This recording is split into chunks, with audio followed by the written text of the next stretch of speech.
Hi, welcome to Positively Sparking, a podcast on internet marketing, online productivity and business. Today I'm with Ivan and Csaba, the founders of CoChange, a new entrepreneurial retreat set in the beautiful landscape of Thailand.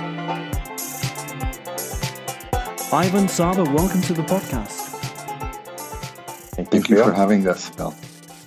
Great stuff. So guys, we've got a really good podcast today. You're going to tell us about this exciting venture you both set up. So for those of us who don't know you, tell us who you are and what you do. Right. It's not an easy question, actually, who I am, which is what I do, who I help, how others see me. Okay. I like to answer it. I like to answer it the way as what I stand for, which is basically my end goal, my purpose, which is always the same. Whatever I do is greater well-being for more people. Yeah, from my side, something similar would be to help things happen, to dynamize people and projects, which can contribute to a better world. Yeah, that's what I'm more or less standing for. Great, fantastic. And I'm doing it in various ways. If it's business, if it's conversation, if it's communications, whatever. I'm trying to contribute to the world as much as I can and in the way I can. Wonderful thing. So I'm already wishing there were more people like you two on the planet. Wouldn't that be a good thing?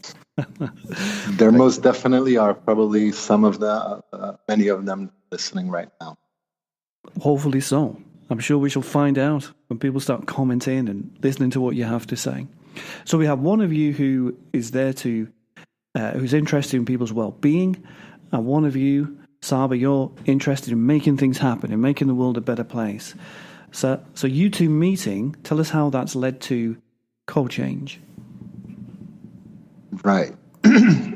So around 4 years ago, we actually started a social impact startup incubator, a sort of a school program. And that was the time when we met, when Csaba, in fact, as a former participant of the program, he took the program and started the same thing in another city. Yeah, so we basically, after the first batch of Ivan's team's training program, entrepreneurial training program, took off, and after it was finished, I kept in touch with the team, and we soon got to the conclusion that the thing that we created in Budapest should be passed on to other cities in Hungary. And down in the south, where I was born and where I'm living now, in Szeged, we launched something similar as Ivan and his team did. And we were basically incubating and helping dozens of pre-seed stage startups teams to develop their ideas into reality. That's what the purpose and the aim of the program was back then. Great the stuff. Program ever. Yeah, thanks. The program ever since had over 300 graduates. A lot of them sort of changed, had a career change and quit their cubicle and started their own companies. And many of them just became more growth-minded corporate professionals, maybe even become the so-called intrapreneur. Sure. So already what you guys are setting up for the first time this year is bouncing off something that's already had great success in changing people's lives. So you've gone from these events occurring in your own country of Hungary, and now you're going elsewhere. So tell us where the latest venture you're doing is going to be. So it's going to be based in Thailand, where I am right now, in a super cozy island called Koh Phangan. It's a small island, in fact, mostly known for the full moon party, but the lesser known side of it is a lot more quiet, a lot more spiritual, and also have a lot of co-workings, in fact. Wow. And so, Ivan, just before we started the podcast, you were telling me how great the weather was today in Thailand. So, as well as the great weather, why else is Thailand the right place for your next retreat? Right. So, besides the beautiful natural surroundings, the ocean, the hummingbirds, and all kind of creatures, such as one of my favorite, the gecko. It's just very calming, very different than the big city life that we used to live, where we didn't have a minute to think, where everything was happening very fast, and it was pretty hard to look at things with different glasses, from a different perspective, and change things. Yeah, sorry. Go ahead. Yeah, just to reflect on what Ivan is saying, that this relaxing tropical environment is really something special, and it really gives you when you're working there. Because currently I'm not there, but I used to live almost half a year in Southeast Asia, and I used to be in places like Thailand, in Malaysia, and I know that when someone is in this relaxing tropical environment, it feels like you are on a different planet, a planet where any project you envision can become a reality. And being surrounded with inspiring people, like a co-working space, or the program specifically CoChange that we are running, really gives you this feeling that you're capable of anything that you dream about. Great stuff. Ivan, you mentioned there this concept of coming out of the city where you were both previously based, and Csaba, you were talking there about this environment and how it enables the possibility for something to come to life and happen, to feel a bit more possible than it was if we were back in that city environment. So what do you think it is about being in the day-to-day of busy life that stops us achieving our dreams? It's, well, one of the things I guess is that we see that everyone is busy, and one of our most basic instincts is our mirror neuron, which mimics everyone else. And if we see other people doing things the way they do, we think that is the right way to do it. One of the things, I guess, is this thing which is all very, very natural to human beings, is to act similarly, and somehow this is how it happened in progress. For some reason, this is how it happened. Yeah. So you pretty much like build patterns in your life that are similar to the patterns of others. And if you are in the middle of this huge race, huge competition for financial growth, you can easily lose sight of your real values and your real goals in your life. And that may make it a bit more difficult to come up with new things and make them into reality. So, for example, stick to an innovative idea that you came up with, and gather a team of people to work on it, and then finally executing your strategy becomes way more difficult when you are in this competition and in this everyday life that Ivan has just described. Great answer. So there are many entrepreneurial retreats out there, and I think you're beginning to explain why yours is important. So tell us, what is this? What inspired you to create this particular retreat? This idea of leaving wherever it is that we're based and coming to this very different environment, and looking at things in a different way, just in the same way that you're saying, Ivan, you wake up every day and look at the gecko and everything else around you. Is that why you think there's room for yours?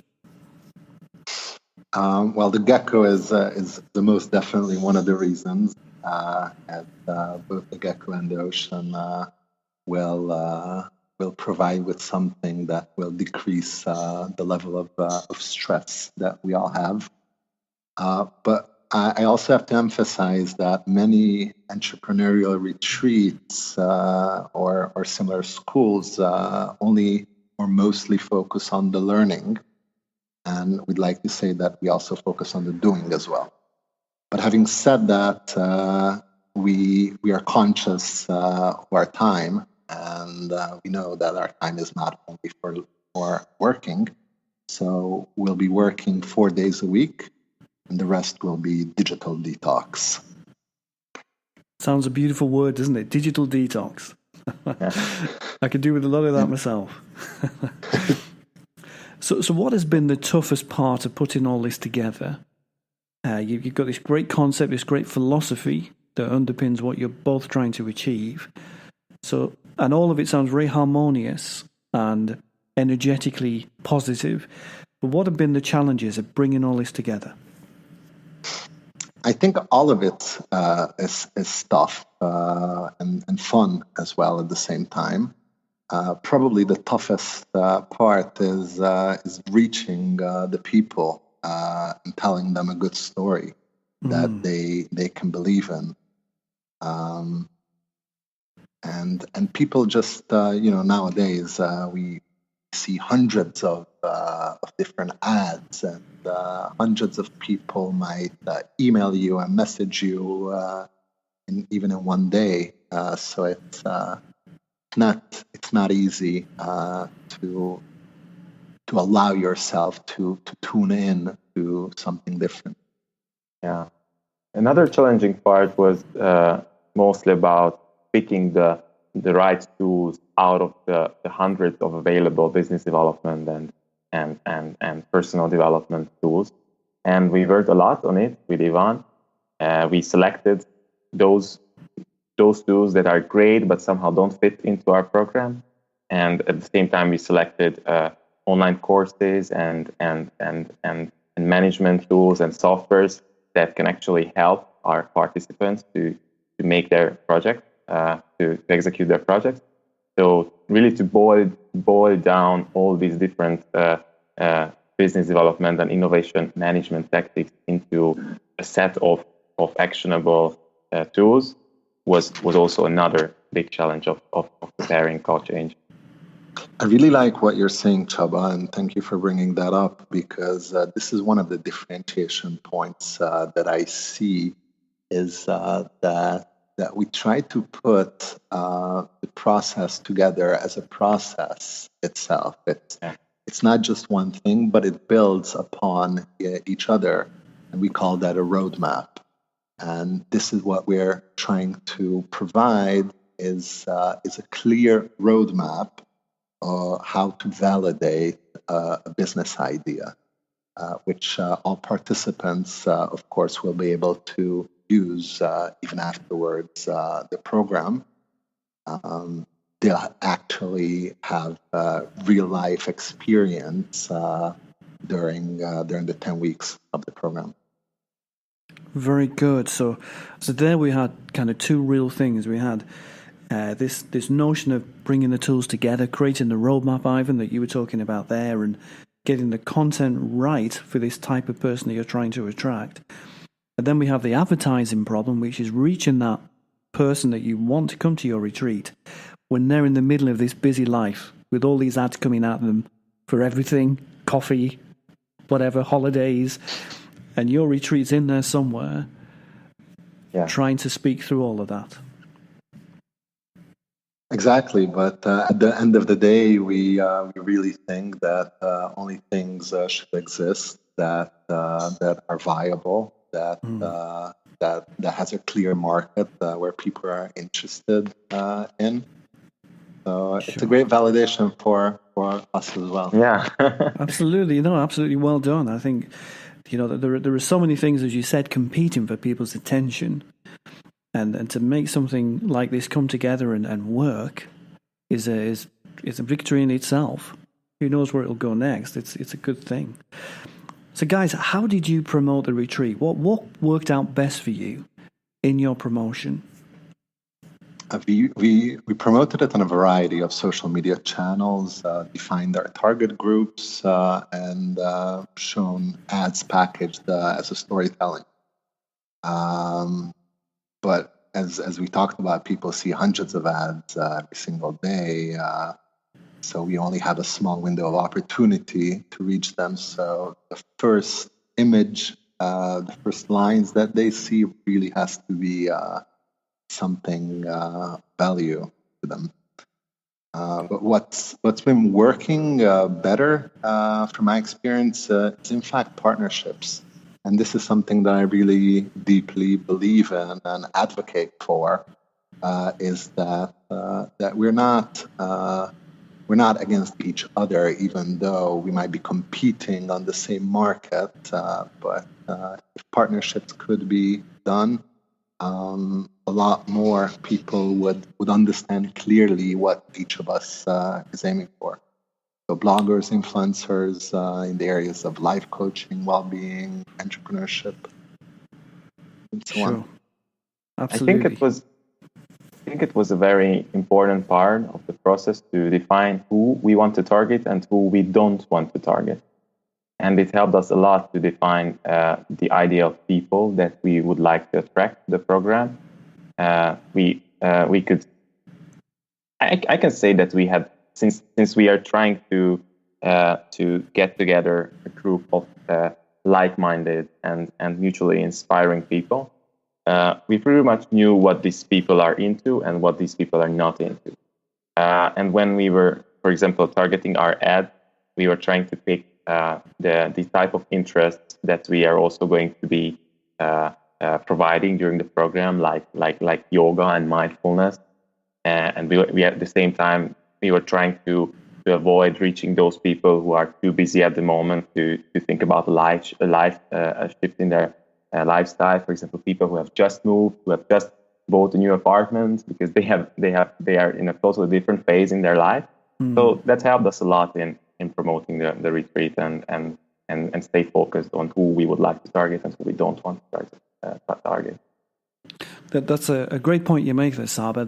That notion of targeting people, both who we want and then bringing in what we want to exclude.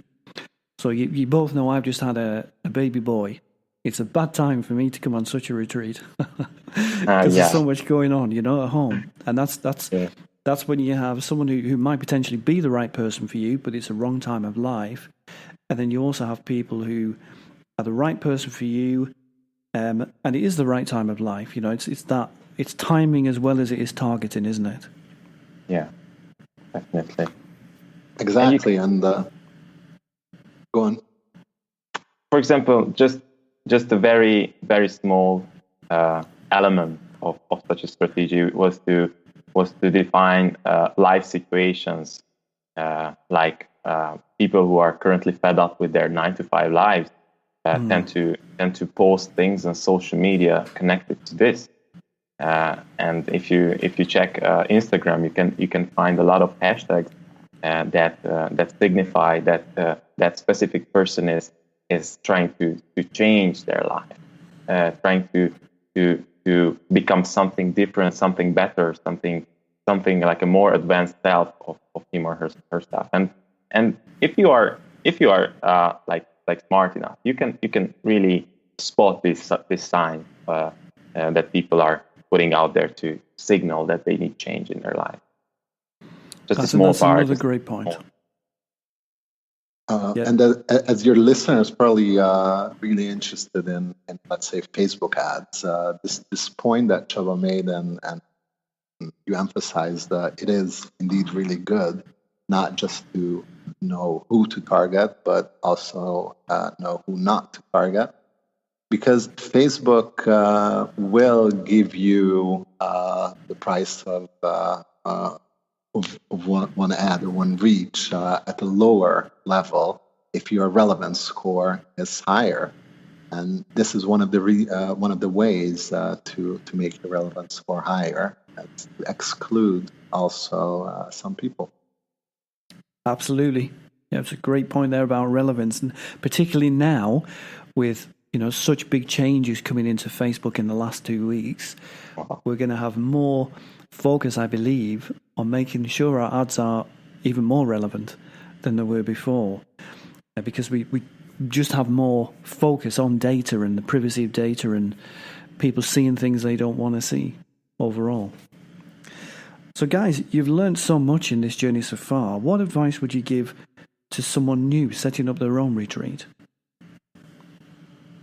Well, definitely experience one firsthand and see how they do it. Understand the subtleties that you can make better. Hear out people's thoughts and problems with the program, and just try to provide meaningful answers and make a better experience for them. Great. And would you say it's easier to run a retreat like yours in this digital age that we're in now? That's a good question. Everything is easier in the digital age, and having said that, the former things about how hard it is to reach people, in fact, everything is harder at the same time in the digital age. We're exposed to unlimited information, and we have a rather limited amount of time to get all that information. Sure, absolutely right. And let's dig ahead to the day when your retreat ends and all of your participants set off on their journeys home. What do you hope they come out of this with? All right, that's a good one again. We really hope that there could be a shift in mindset, which doesn't come from teaching or showing, but comes from the practice itself. Comes from questioning. Finally, that people are not telling you what to do, but people are asking you questions, and you are the one who has to think about these questions. So I'll really hope that they'll be able to ask more questions. But obviously, of course, to add a little bit, that they'll be more brave and follow through on their dreams, provide the experience of validating an idea through deliberate practice, and as we talked about it earlier, is to provide with this digital roadmap that can be copied and applied. I'm really hoping that at CoChange we will be able to give a boost of inspiration to our participants that might be enough for a lifetime, putting there on a positive upward pointing spiral. So they come to us, they spend 10 weeks with each other. They come out with projects, but first of all, they come out with the whole experience with a big dose of inspiration. And maybe they go back to their regular life. Maybe they go back to their regular office chair. But at the same time, they are already on a higher level of inspiration, on a higher level of consciousness, and this might drive them to very exciting directions later in their lifetime. Great stuff. I think if all of them come out with those kinds of things, then you've changed this little sector of humanity there, haven't you? You've done something to spark them onto a different course, and that would be a wonderful thing. So what about you two guys? Effect. Absolutely. Right. Yeah. That's it.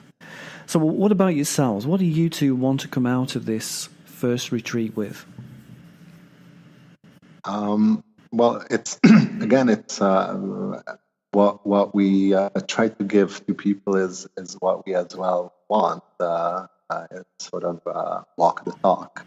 Is validation that people are interested in the program and they like it. Validation that we can manage and put together such a program, and further feedback on how to do the next one. Great. Yeah, like a vision for the future. Our next possible next step would be awesome to get. because we are also on a journey, exactly. On our own journey. We have a lot of we really like to always start with the whys and go on to the vision. So we have a lot of different visions of what could be the potential outcomes. But we also like reality a lot. This would mean that we can only know what we will be doing in half a year when we get there, when we cross the bridge. Too true. When we'll have enough experience from the program itself to know what are the things that we want to change and what are the things that we should leave out or add. Great stuff.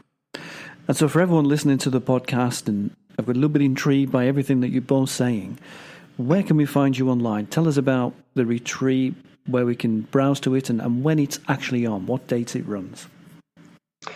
So our name is CoChange, and you'll find it on CoChange.co. And just a little bit about the name is that obviously it's a little game with change, as I think it's sort of the same thing, because it's sort of the definition of change, because I think change cannot start without other people. So in fact, CoChange should be the new change. And it starts on May the 1st this year, 2018. Great stuff. I love the concept behind the name, CoChange, that change needs others as well. I like that. It's really good. Thank you. And what about you two guys? Where can we find you two online?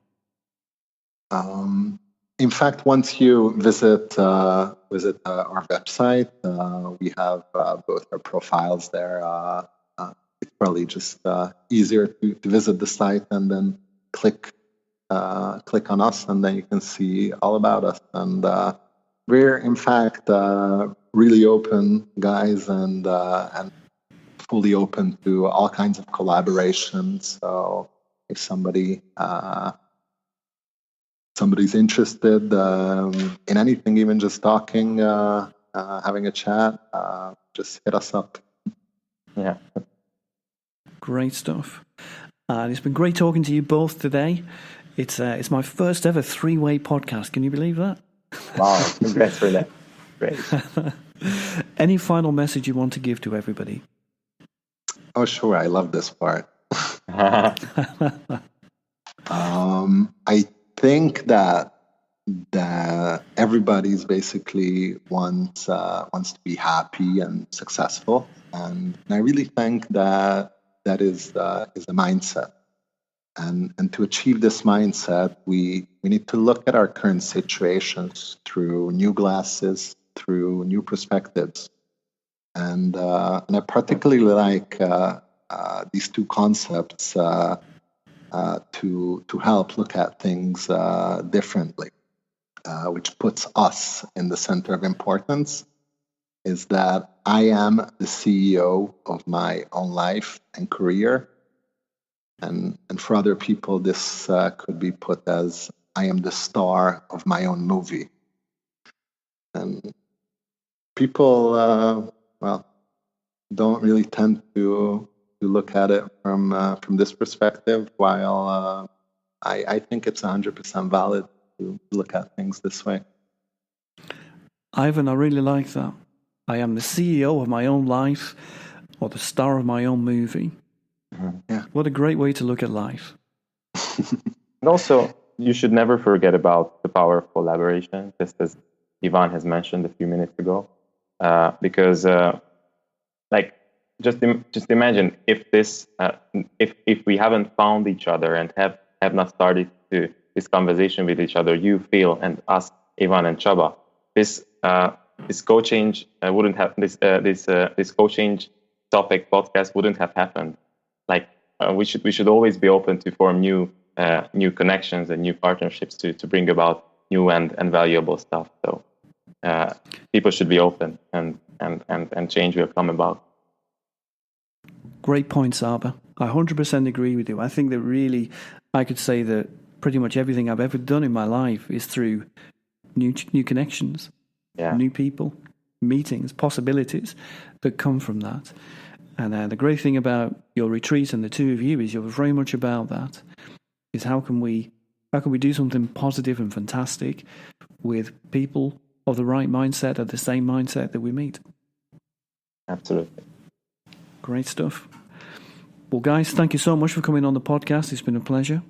Thank you for having us here. It's been wonderful. I wish you all the success with your retreat.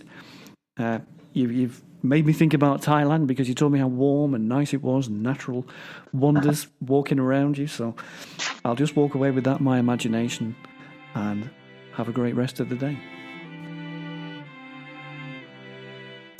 This podcast is brought to you by Positive Sparks, multi-channel pay-per-click and web analytics agency.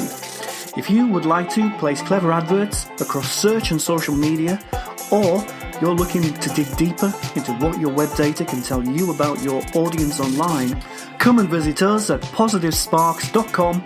We'd love to help.